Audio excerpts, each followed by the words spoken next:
docent van het jaar natuurkunde op het Reiland.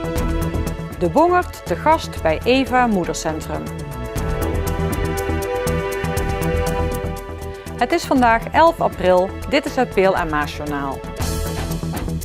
Wout Poels heeft gisteren de 4e etappe van de Ronde van Baskeland op zijn naam gezet. Tijdens de zware etappe soleerde hij naar een overwinning. Poels ging op ruim 4 kilometer van de finish in de aanval. Hij passeerde Contador en Valverde die kort daarvoor waren ontsnapt.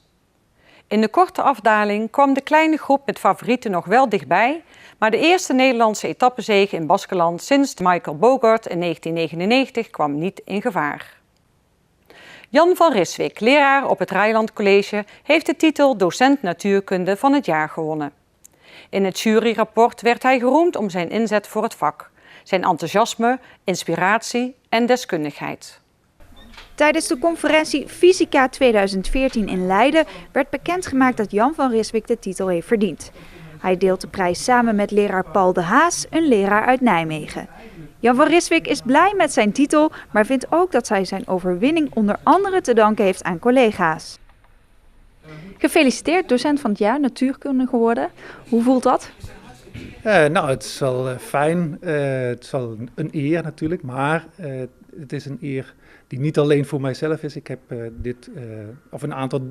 veel zaken kunnen doen door medewerking van velen, van collega's, ook vanuit de directie medewerking gekregen. Dus het is vooral ook, heb ik ook doorgegeven, een teamprestatie.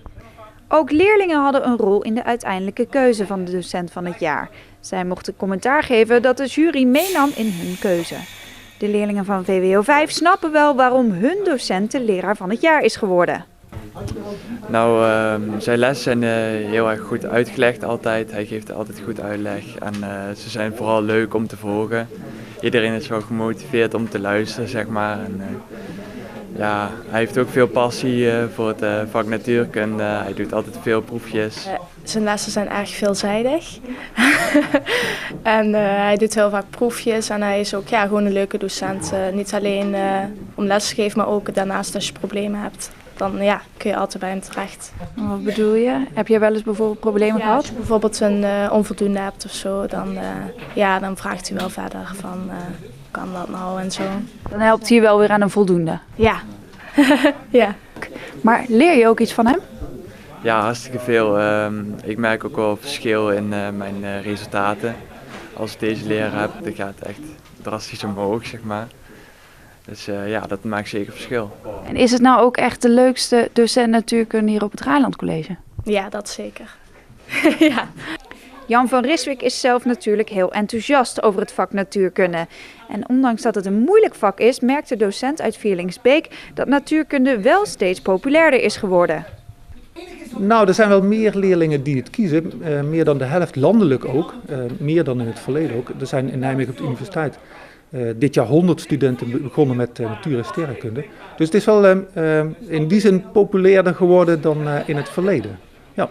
Ondanks de groeiende populariteit van het vak heeft natuurkunde net als andere beta-vakken uren moeten inleveren.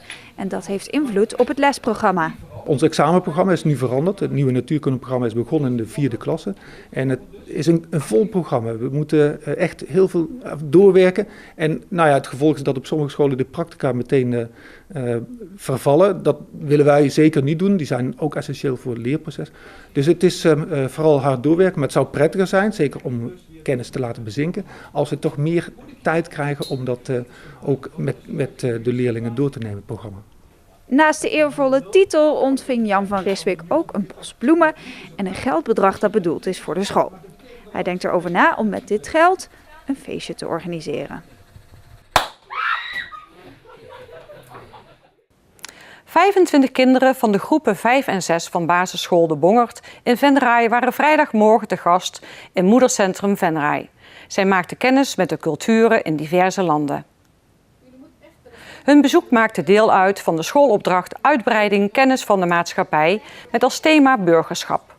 Door middel van presentaties kregen de kinderen een indruk van de culturen in Aziatische, Afrikaanse en Oost-Europese landen.